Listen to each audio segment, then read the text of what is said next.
lack of progress. Honestly, the reason the demons had created gargoyles was that they couldn't master transposing or jumping the ley lines on their own. Gargoyles could hear the lines as easily as reading a book and, once bonded to a demon, could show them how to shift their aura to join with the ley line and pop out wherever they wanted, either here in reality or in the ever after. But until I managed it, the only way I could get to the ever after was by standing in a line and translocating myself there. "The ley line is right there," Al grumped, looking at it on the other side of the small footbridge. "You can see it. You can hear it. Adjust your aura to match it and become a part of it, shifting my body to nothing but energy within its flow. Yeah, that's not the part I'm having trouble with," I smart-mouthed, and he mockingly gestured for me to get on with it. Losing myself in a ley line wasn't anything new, but trying to jump into it from halfway across a park was. I'd tried 3 times tonight already, failing miserably. Frustrated, I sent my attention to Biz. The adolescent cat's-eyes gargoyle had perched himself in a nearby tree, on standby to snag me out of the line if I should somehow manage the jump and get myself stuck.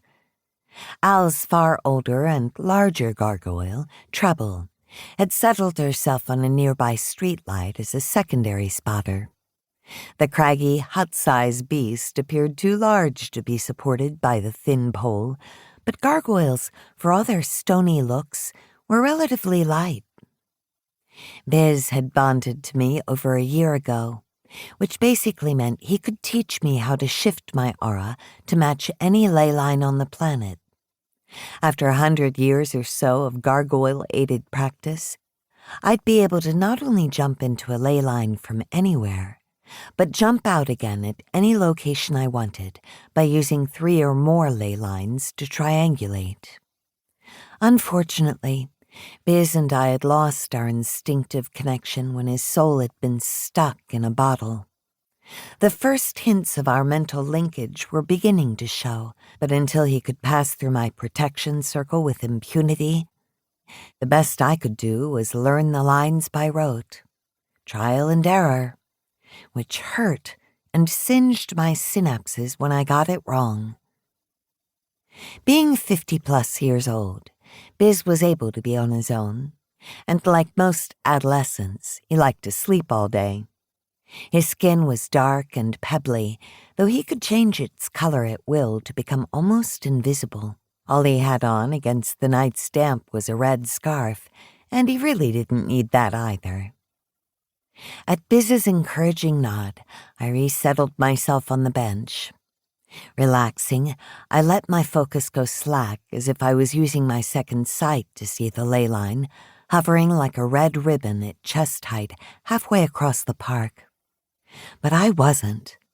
After an hour of this, I was tired and faking it.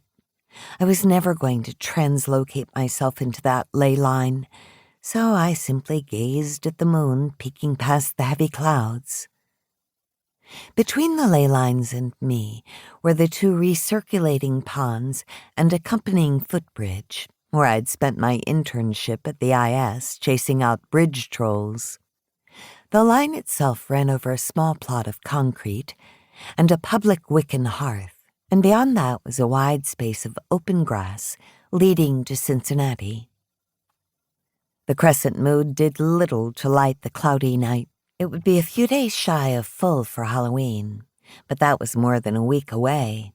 I could hardly wait, and I'd already bought a basket of cherry tomatoes to give out to the kids along with their Snickers and pixie sticks. The holiday spanned the entire week, culminating in a final dusk to dawn candy hunt. Humans shut down before midnight, right when the party really started. It was for the best, really. They weren't made for the night. The soft sound of approaching dress shoes drew my attention to the man walking his dog. "Good evening," Al drawled, his threat obvious, and the man quickened his pace.